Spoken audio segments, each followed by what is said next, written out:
Hi everyone, welcome to this week's Thoughts on Thursday. We were just coming to the end of our first content series where we've been talking about innovation, sustainability, partnerships, and many other aspects of the recovery and the guest journey. And I think we all got to thinking just how much the world's changed over the last 8 weeks or so, but what a great opportunity to have a session just dedicated to thinking about ourselves and how to manage yourself right now and in the weeks and months ahead. Because I think one thing we're all seeing is that we're in this for the long haul in terms of, our personal lives and our families, and of course our businesses and hospitality as well.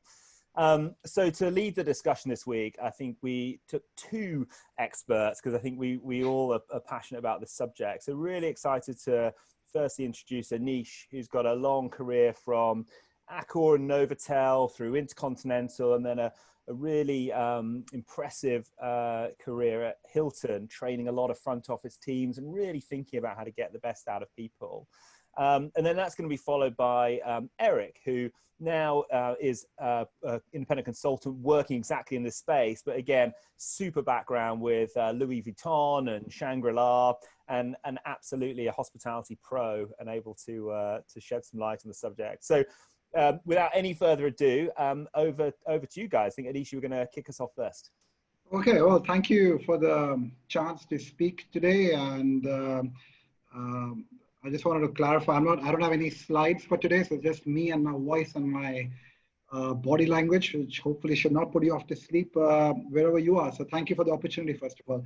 I think, James, when you brought up this topic about resiliency, for me, I think it's hit me quite hard when I say the reality, because in my case, it's quite tough because I've actually gone through a furlough period, as many of the big chains have.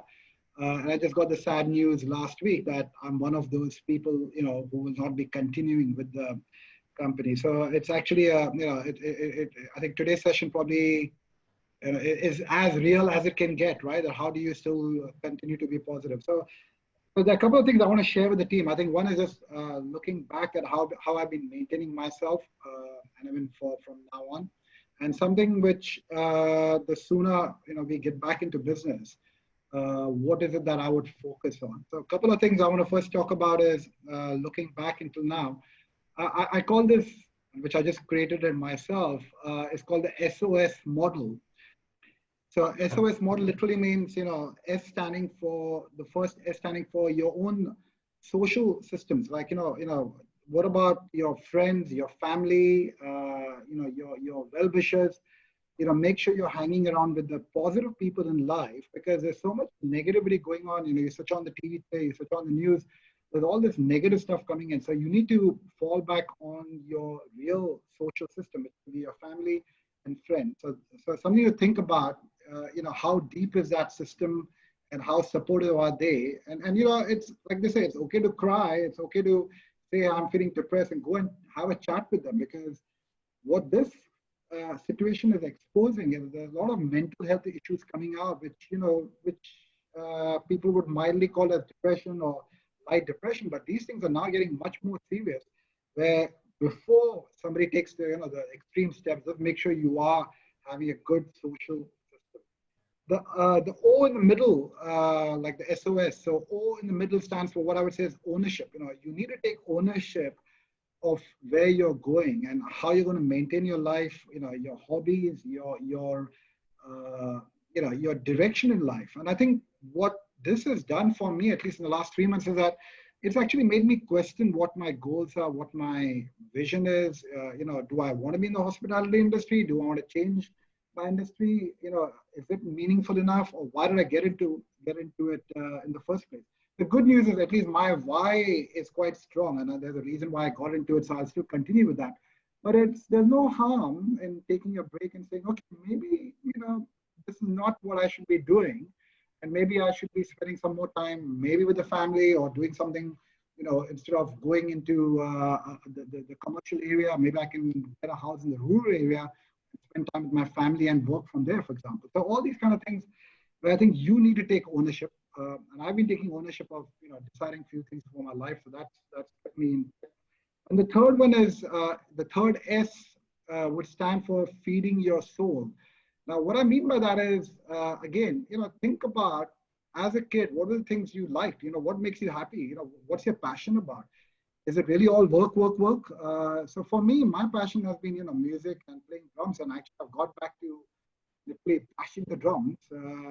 I can't argue with my wife, as they say, so I would rather take that energy off on the drums in terms of having any debates. But what I mean is, start thinking about what feeds your soul. If it's painting, if it's baking, and I think nowadays, I think if you go to Instagram, it's just full of baking recipes. Right? Everybody's now become a baker.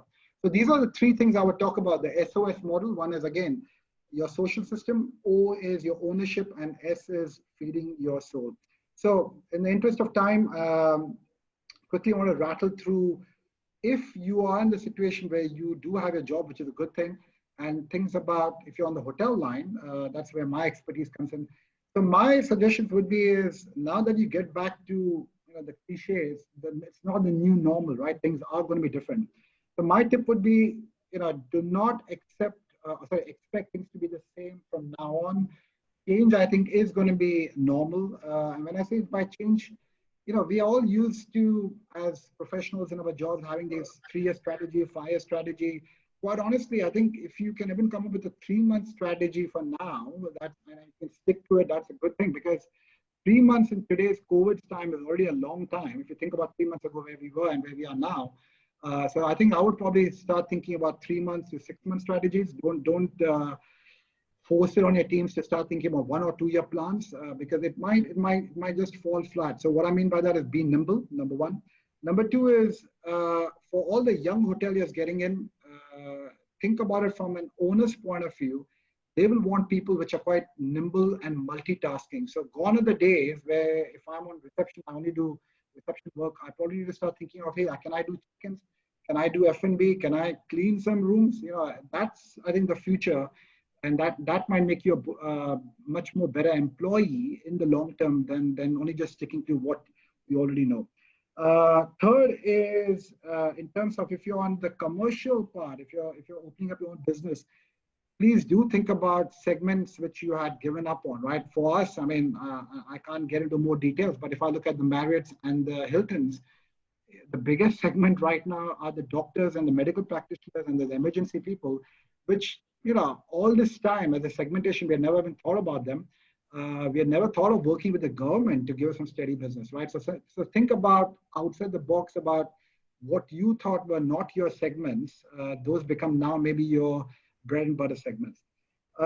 Emergency plans is something else which I want to probably share with you, is that, when, excuse my French, when the shit hit the fan, we were all scrambling around, not knowing in the first few weeks about how we should do. Do we shut down the hotel? Do we not shut down? So I think this exposes the chinks in the armor, that your emergency plans need to be now quite robust. And with that is your communication plan. And I think one lesson we learned in the past was, when do we communicate? What do we communicate? And how much do we communicate? Because there's a risk of sometimes over communicating also, because you're probably making the guest afraid. So I would probably go back and challenge your existing emergency plan and rehash them and start thinking about how foolproof are they, especially from a communication point of view. I think because communication is going to be quite a key.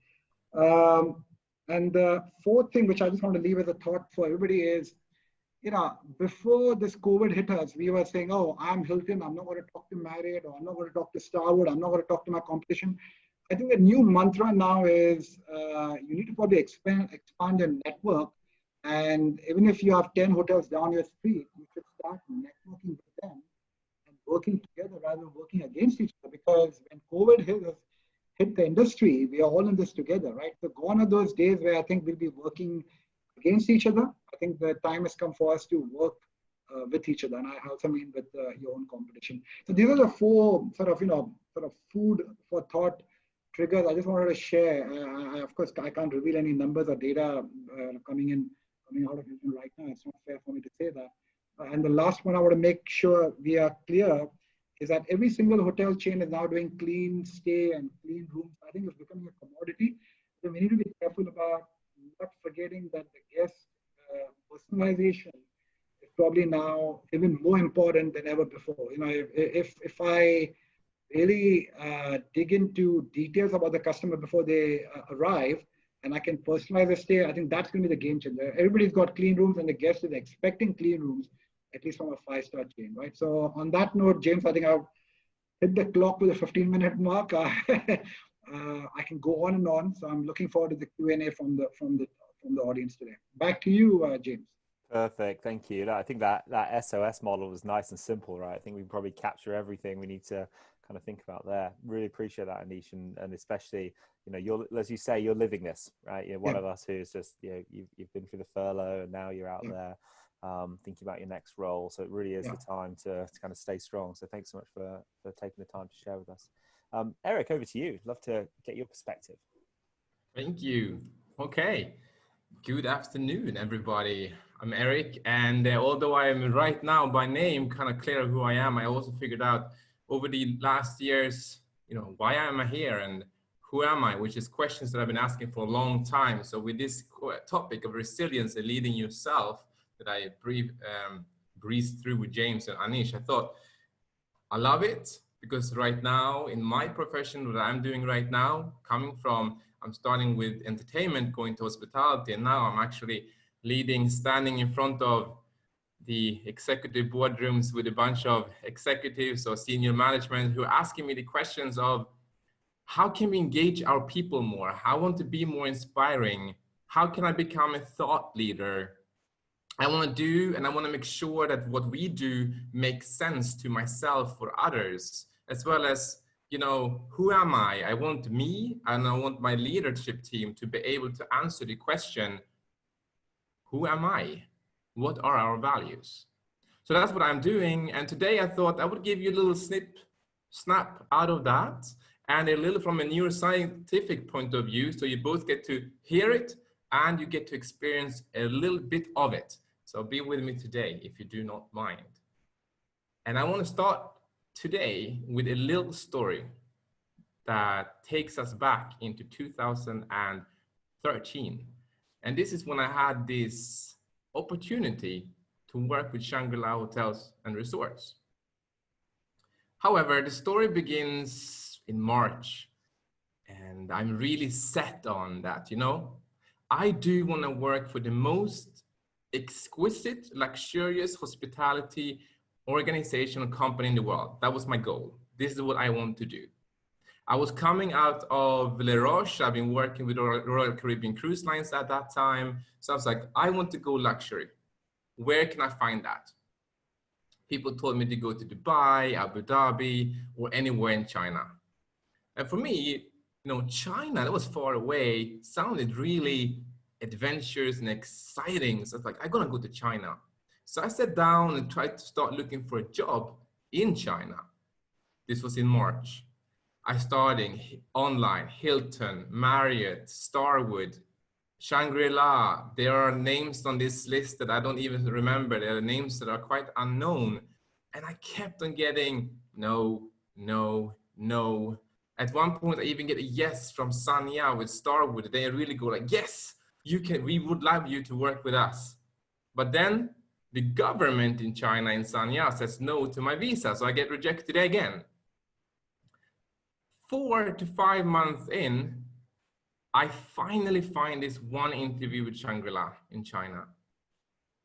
And I'm having 1 interview, 2 interviews. It's looking good, 3 interviews. But then it comes that kick again. The government, the visa.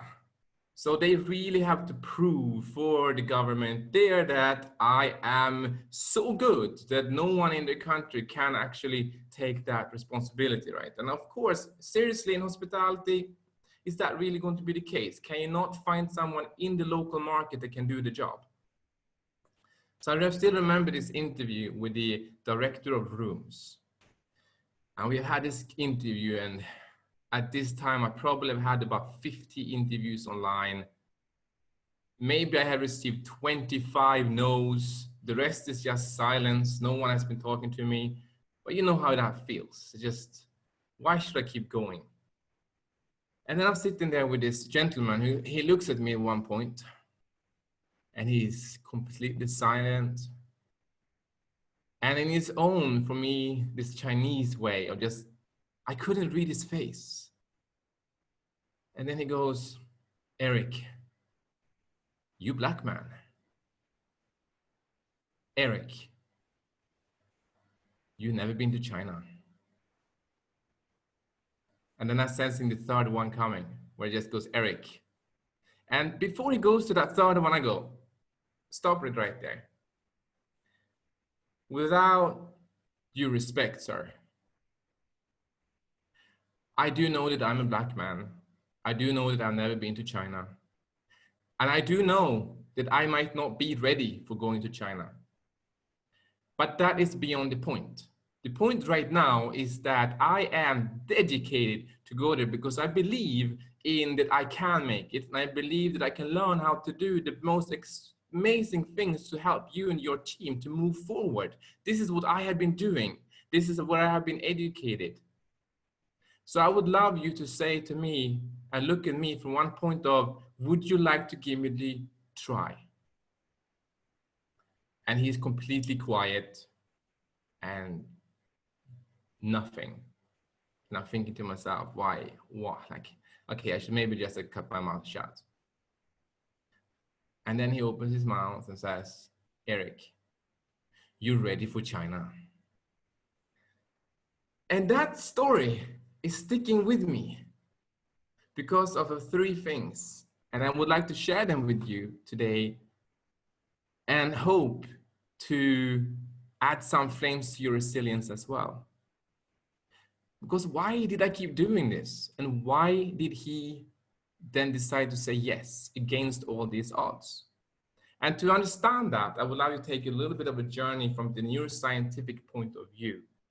So as a starter here, I would just like to share with you a screen and just say, now you're all looking at a very, very basic and easily understood, I hope, picture of the brain.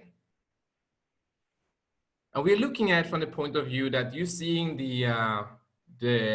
let's look at it from three parts. You see the purple, you see the green, you see the blue, but then you have the cortex, which is the fourth part. Let's look at this from this point of view.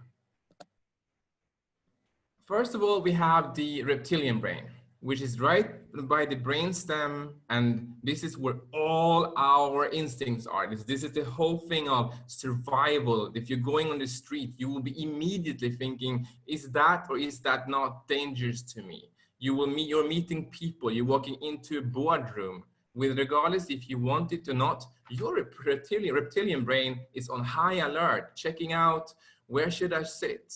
Where is it less threatening for me to be? In which situation do I want to be in right now? You're also looking for nutrition. I don't know how many of you right now are having a bottle of water or a cup of coffee or anything with you right now. You having that right now with you because you do know that if you do not do it, this meeting might cause you to, I don't know, lose attention, something like this. But then thirdly of all, you have the reproduction. And regardless if you want to say it or not, well, we do look for a way to mate. And that's part of our reptilian brain. It's very, very, very basic part of our looking at our neuroscience. But then you have the limbic system. This is where all the emotions are, the joy, the love, the sadness, the fear, the anger. This is where you are translating literally everything that's happening around you and you can feel it. So these are all your emotions. So the first one, reptilian brain, is your instinct. And then you have the limbic system, which is the emotions. And then third of all, you have the neocortex, which is the latest brain that we have developed as human beings. And that is, if you're looking at the example right now, I'm telling you that 1 + 1 = 3, and your brain starts going like, oh, this is not right. I'm happy. There's something wrong with the wording according to some of you most probably right now. And here's the pink color according to me. And some of you will probably right now just be sitting there thinking like, no, not working. That is not how it is. That's not pink. That is not 1 + 1. And this is the same thing as when you walk into a room today or start talking to people, you're saying like, I have an idea. Why don't we start doing X, Y, or Z? And you see people like this. No, what's your experience? How many years of experience do you have? What do you know this from? Certain, etc., etc. That's the logic.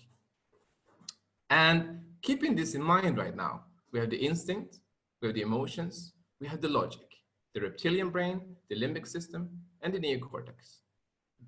Hopefully, this is a basic way of looking at our brain. Now, we're talking about resilience. And I would love to ask you to participate a bit now. Just for yourself, can you take a minute, or say 30 seconds, you're good at this. List the 3 things that you have bought.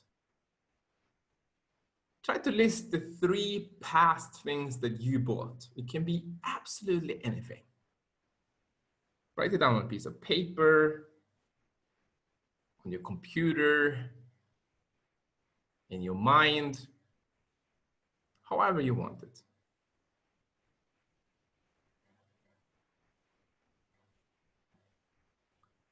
Now, when I normally do this, people go, "Oh, wait, Erik, can I list food?" I go, "Yeah, but for this group, you're kind of elite group here right now, so I'm gonna say, don't list food." So try to put anything else than food on that list. It can be tickets, it can be subscriptions, it can be courses, gifts, clothing, whatever it is. List the last 3 things that you bought. And once you've done that, either you follow this on a computer or you do it on your phone. So you can easily right now either go to that site or you just open your iPhone, you scan that QR code with your camera. And if you have an Android, you might have the tool that allows you to scan the QR codes as well. So please go ahead and do that. Think back on the last 3 things that you bought. So say that one of you said a ticket. Why did you buy that ticket? And if you're looking at the 3 things that you bought, try to ask yourself now, okay, why did I buy them? Was it because of instinct, emotion, or logic? Just give it a mark, give it a hint, and then when you know that, okay, actually, most of the reasons why I bought things is because of instinct. You just click A. If it was because of emotion, you click B. Logic, you do logic. Let's see where we're landing right now. We have 6 votes out of 8, so I'm gonna wait a moment. Why did you buy it? 8 out of 9. Let's see if we can get a 9 out of 9. There we go. Okay. Boom! Oh, I am not surprised, ladies and gentlemen. No one wrote instinct and 6 wrote logic. Good. I can say that you have voted exactly as I foresaw this, so then I will be able to continue the presentation. Okay, so emotion and logic, that's what you have been saying right now. 3. Now, ladies and gentlemen, coming back to all of you here. According to, as much as we know about our brain, our body, spirituality, so forth, as much as we know right now, nothing we do is taken based off logic. No decisions we do are driven by logic. Everything that we do, like why do we do things, is because of emotions or instinct. I'll give you a couple of examples because here I don't know if I can go wild, but let's say this.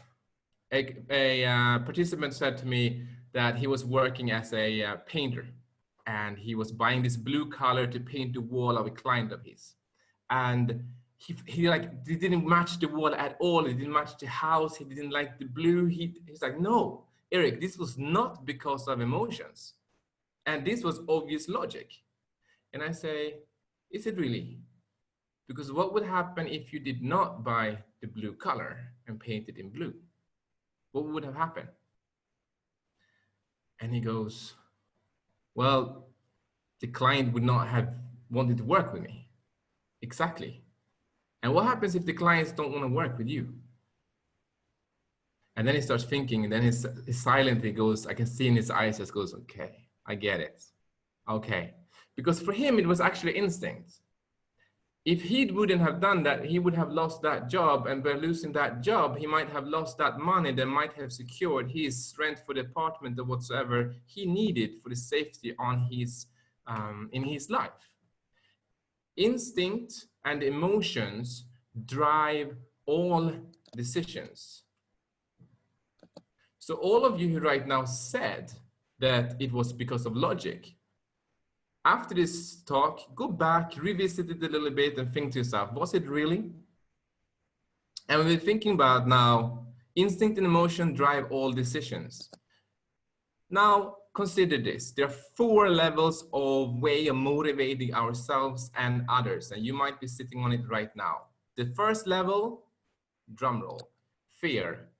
And that can be translated into discounts, fines, or fear of missing out, promotions, flash sales, etc., etc. Rewards, bonuses, promotions, fame, popularity, money, you know it. Duty, that's the cause, that's the belief, that's the purpose of doing what you're doing. Love, the passion, the care, the contribution to the whole, the feeling of belonging to something bigger than yourself. And when people come to work with a higher sense of purpose, then if it is times when it's a little bit of a struggle or hard times, they will stick around. And they will also be able to find opportunities in these situations. And so will you.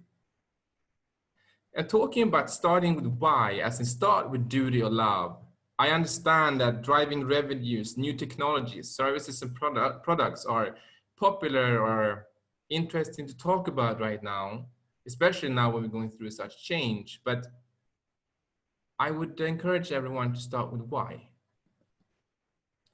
Fear and reward are manipulation tactics. We know them. Duty and love, that's inspiring. And with that in mind, the third point for today, this man in 1963 got 250,000 people from across the nation to travel to see him, despite people were trying to tell him not to, or telling them not to. Why would they do that? He didn't have Twitter, he didn't have social media at that time, but why would people do that? Martin Luther King is one of the most inspiring people to study, according to my opinion. And by studying him, we're finding a lot of common similarities to what also the leading companies today have. And it all takes us to the moment of trust, that we do trust the people that we're sharing the values and beliefs with. Martin Luther King was driven by a belief, and you know what that belief right now from his famous I Have a Dream speech. Just consider it for yourself. The ones of you who have children, who would you rather ask as a babysitter? The one that is from your local community, or the one that maybe your friends had before or been having as well, but you have no idea actually who they are? Or the one that comes from another community and have amazing reviews on Facebook, perhaps, but you don't know them at all? Or just consider the last time you went traveling and you happened to meet this person that is from your country even. Say, I'm from Sweden, and I'm traveling in Vietnam, and I'm meeting a couple of Swedes in Vietnam. Who do you tend to trust more suddenly? We trust the people who we share our values and beliefs with. Which takes me to the point of this. Let's go back and just think of the story that I told you. Why did I keep going for 6 months? Why did I keep going, although I have easily received 50 rejections? And then why did this director of rooms finally go for giving me that opportunity? I asked him that when I was there. And he said to me, Erik, on the paper, you looked okay. But the way you spoke to me made me believe in you. And right now, resilience, ladies and gentlemen, I just want to share that with you. The more emotionally invested you are, as we all know, that emotion drives all our decisions. the more emotionally invested we are, the more resilient we will be. When we're sharing our values and beliefs with ourselves and with the people around us, the more trustworthy we will become, and the more we will trust ourselves and also others, the more resilient we will become. When we start with why, instead of motivating customers, employees, ourselves with job titles, promotions, salary checks, vacation days, whatever you want to call it. Like, why would you keep going for 6 months to get somewhere if you could, at the end of the day, receive a higher paycheck? Would it really sustain you? Would it really be that resilience in you? So the more emotionally invested you are, ladies and gentlemen, the more resilient you will be. And I leave it over to James.